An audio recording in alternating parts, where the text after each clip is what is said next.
Itutuloy ko po yung pagtatanong sa Region 7 DENR, particularly din sa EMB. Baka hindi na kay yung tinanong ko kanina na si Ms. Abrera, kasi parang dun sa pagbanggit din, pagtanong ni Senator Erwin kanina, mas forthcoming yata si Deputy Executive Director Salak. Kanina kasi tinatanong ko po, sino ba yung nagbulag-bulagan para mag-grant ng ECC itong the Rice at Monteraza sa Barangay Guadalupe, Cebu City. Ang sagot lang kanina ni Ms. Abrera ay di ko masasagot. Pero meron na palang ginawang pag-aaral ang DENR Region 7 and nasimulan ng ibahagi ni Mr. Salak sa atin, Mr. Chair. Kapansin-pansin yung binanggit po nila na may EGA or EGA, Engineering Geohazard Assessment, na lumabas na, tama ba, kulang. Sabi din nila, sa Environmental Compliance Certificate, akala permit na yon, pero actually may compliance, including dapat may pollution control officer, and may umiiral palang Presidential Decree 1998 dating back to 1985 na unfortunately nakakasyak malaman pinapayagan na yung mga lupaing lampas sa 18-degree slope sa Benguet at pati sa Cebu ay hindi exempted sa ganitong klaseng mga real estate development. I would not concede na ang kaya lang gawin ngayon ng DENR ay maging stricto dahil hindi na natin ma-prevent yan. That is open to remedial legislation, bunga nitong investigasyon. So, Deputy ED Salak, balikan ko po yung tanong na hindi nasagot kanina.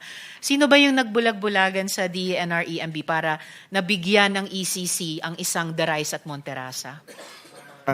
Thank you, Mr. Chair, Your Honor. Gusto ko mong ikwento lang na yung project po kasi ng Monterazas DC po started in 2006. Nabigyan po ng ECC noong 2007. Okay. Then nagkaroon po sila ng request for amendment sometime 2022. Kasi po naisama na yung The Rice at Monteraza. That means ito po yung 20-level residential tower. So hindi ho yun covered ng original. Kaya po nabigyan ng another ECC sometime 2024 po yung date. So as to who are the officials who signed it, nasa record naman po yung... Pwede niyo po bang i-make of record dito din sa Blue Ribbon? Sino yung mga nag-approve noong 2007 at sino din nagbigay ng amended ECC noong 2024? Ano? Yes, Your Honor. Anyway, nasa document naman po. The one who signed the 2007 ECC is Alan Arangues. Alan Arangues. Opo. Yung 2024 po ay si Director Abrera po. Si Ma'am mismo, Si Ma'am po. Director Abrera. Opo, yung 2024 po. Okay. So, nung unang inaprubahan o ginrant yung 2007 ni Mr. Arangues, Opo. ano ba yung hugis ng development na yan? Originally, ano lamang siya? Bago yung mid-rise or high-rise na development eventually? Your Honor, with your respect, can I request po Ma'am Abrera kasi she's from EMB. She has more or less a background. Kayo po ay DENR, hindi specifically EMB. Okay lang sige po. I hope Sige. Ms. Abrera will be more forthcoming this round, Mr. Chair. So ma'am, ano ba yung original na specs ng Monterazas nung unang binigyan ng ECC nung 2007? Yes, Your Honor. Based on records, lots for sale lang siya. So, individual houses po.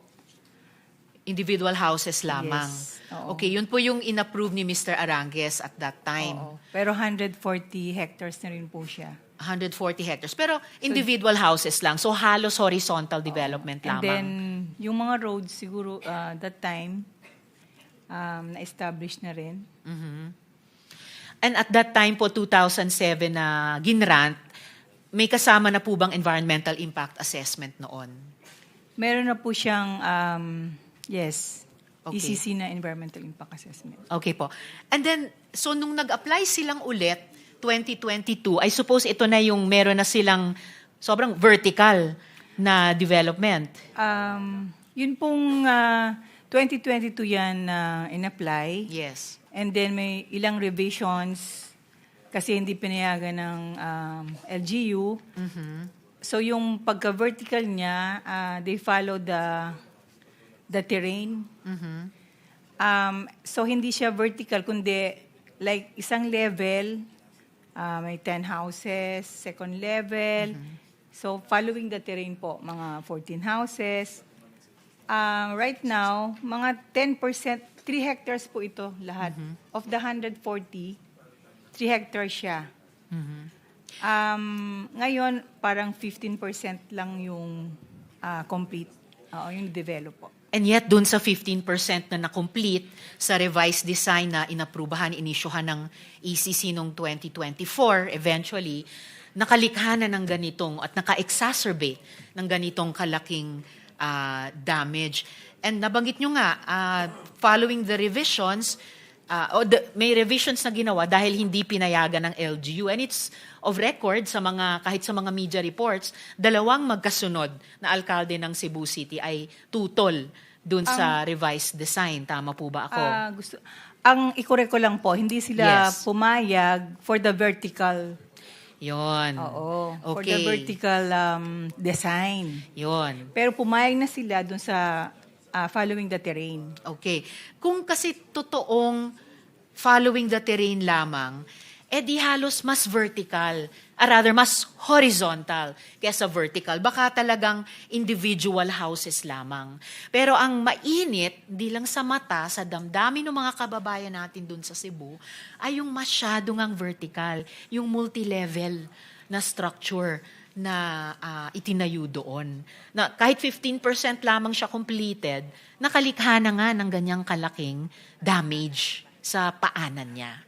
So paano po nabigyan ng revised ECC noong 2024, ninyo po, Ms. Abrera, kung ganyan po yung design. Hindi siya, kumbaga, hindi siya following the terrain. Following the terrain kung ginagaya yung bundok kasi mataas.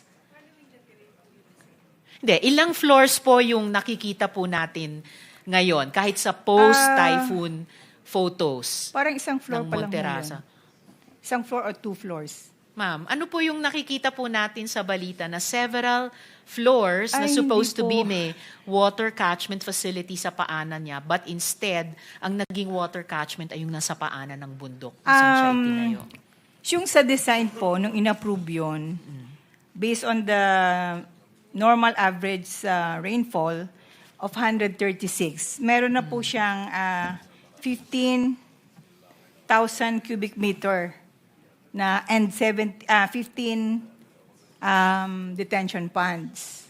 Pero yung sabi actual ni inspection Mr. po, ni Deputy Executive Director Salak, sa 10 ponds na dapat i-construct, yung 2 ay nag-collapse na. Pero first things first, Ms. Abrera, ilang floors yung pinaka-medium o high-rise ng building na iyon?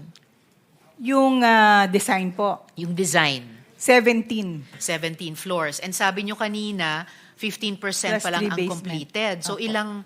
ilang floors ngayon ang nakatayo? Pero hindi siya matatawag na floors. Levels po siya. Kasi nga, Kung ano man, sa 15 contour, floors or levels. parang houses lang ho siya na condominium na style.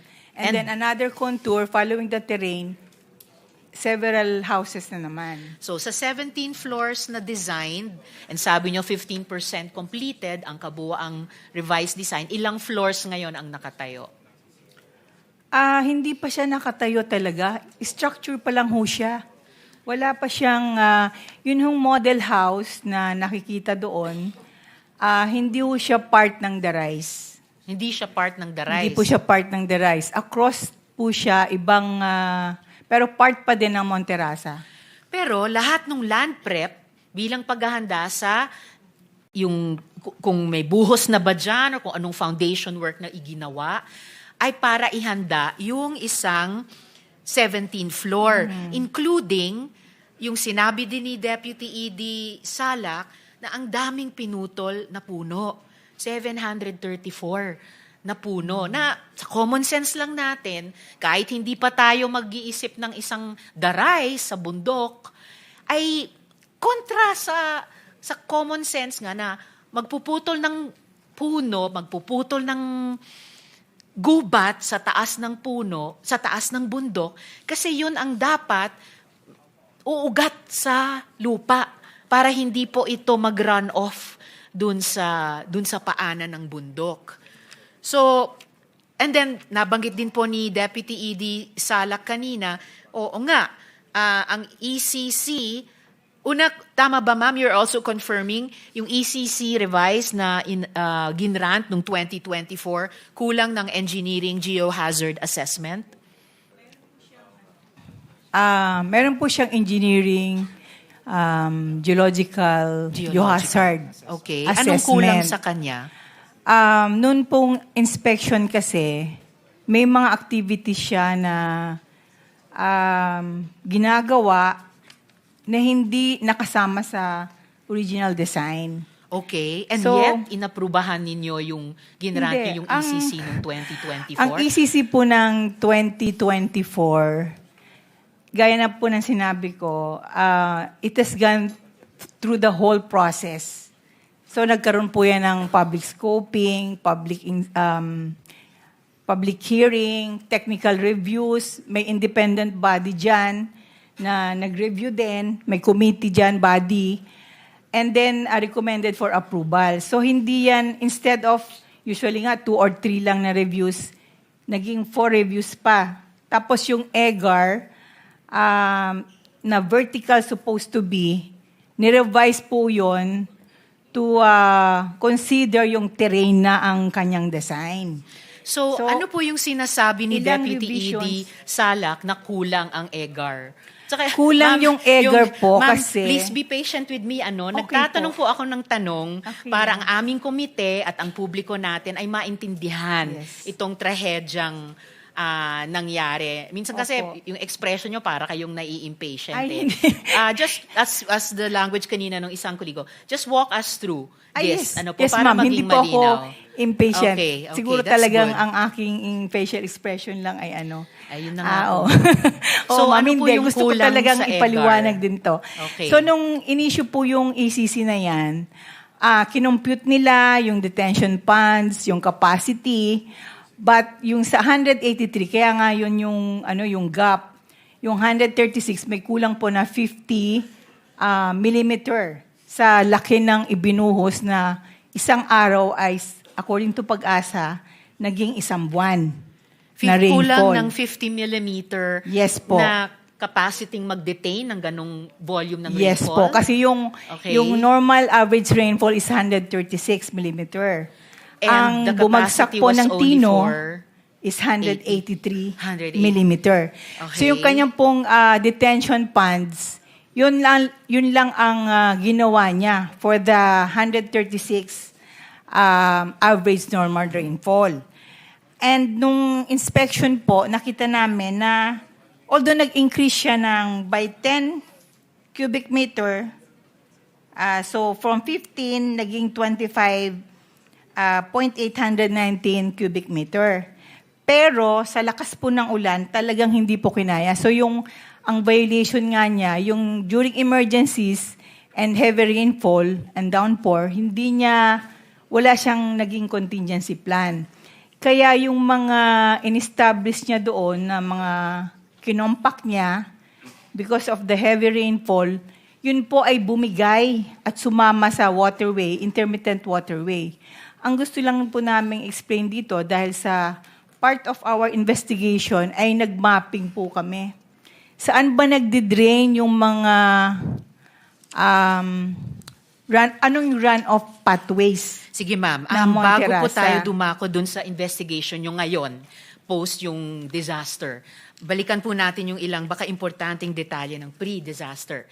Sabi din po kanina ni Deputy ED Salak, akala nung ibang developers, or in this case, akala nung developer, na sina Slater Young, na ang ECC, akala nila permit na yon, but may compliance. Wala po ba kayong napansing post-2024 grant nung revised ECC na mga condition na hindi nila kino-comply with, like pollution control officer and other requirements na kung Hindi lamang kung kinomply nila, pero kung minonitor ninyo na kinocomply nila, baka hindi nangyari itong trahedyang ito. Minomonitor naman based sa records from 2021 up to 2025 po. Namomonitor naman yan. Yung iba like, yun nga, yung discharge permit, on and off siya na pabalik-balik siya kasi deficient yung information na binibigay sa amin. So hanggang ngayon, wala pa rin siyang discharge permit. Ito pong discharge permit niya, ito yung for the 9 chamber septic tank. Yung mga individual houses po, kasi dapat may series of connection to na parang further treatment dun sa kanilang 9-chambered Discharge septic tank. permit po kaugnay ng Discharge septic permit tank. po na nagkikater dun sa individual houses dun sa Northridge Sige, area ma'am. nila. Ibukod na muna natin yung mga non-flood control related. Dapat na features nitong proyekto covered ng revised 2024 ECC. Minonitor nyo po ba sa DENR EMB Region 7 na yung mga flood control aspects ng proyektong ito ay kino-comply with? Lalo na after na monitor nyo na or late na ba yun na nakita na 734 trees ay pinutol. Plus, hindi naman din po nagkulang yung ibang mga stakeholders, whether sina Attorney Falsi, si Sir Alcazaren, na bago pa itong trahedya ay nagbababala na po na yung disenyo mismo poses hindi lang degradation dun sa mountain ecology doon, but poses a danger dun sa lowland communities. Na yun na nga po yung nagmaterialize ngayon. Sa design po kasi, ang dinesign niya ay maganda kasi yung pagka-present niya sa kanyang EAS document. At ito ay dineliberate naman ng review committee. So, meron po siyang harvesting tanks in every condominiums and houses. Harvesting tank Yes sa ulan. po. Yes. To collect. Nakalagay po dun sa kanyang document, 60 to 70% ang i-collect. And yung mag-overflow lang or yung surface runoff na 30%, yun lang ang mapupunta sa detention ponds. So hindi pa naman Nag-materialize po ba yung ganitong mga projections dito meron sa na nangyaring po siyang trahedya? hindi pa po siya nag-ooperate. Ayun na nga Ngayon, po may mga detention ponds na siya. So ibig sabihin nun, naka-ready naman na yung mga detention ponds kasi hindi pa nga siya nag-ooperate. Wala pa siya supposed to be na surface runoff. Pero pag may mga development activities po yan, may natural surface runoff po yan. Pero Yes, hindi ma'am. kasi Pero laki hindi kaya- ng ibubuhos sa Yes, but detention ponds. Hindi kaya sa buong process ng project development, hanggat hindi pa naitayo yung bawat unit, bahay man yan, or yung proposed 17-story structure, na di umano meron namang flood control components, during the construction phase pa lang, dahil ganun ka-bare yung construction site, sa isang fragile na location, na pinutulan pa ng daang-daang puno, na dapat sanang ugat nun ay magbibigay ng dagdag na security sa lupa, kahit pa po umulan doon. So ito po yung nangyari. Construction phase pa lang, 15% completed, baka fatally flawed ang design. Hindi lang yung completed design, pero yung stages of construction. Na sa next round ko po, Mr. Chair, babalikan ko. Because I think, ang DENR naman, hindi naman po kayo real estate agency. Kayo yung Environment and Natural Resources Department. So, hindi lang yung sustainability ng mga ecosystems natin, pati yung kaligtasan nating mga tao na nakikipamuhay sa kalikasan at various stages ng pag iniiba natin ang contours ng kalikasang iyon. So I'll just suspend my interpellation for now, Mr. Thank Chair. you, Salamat Senator po.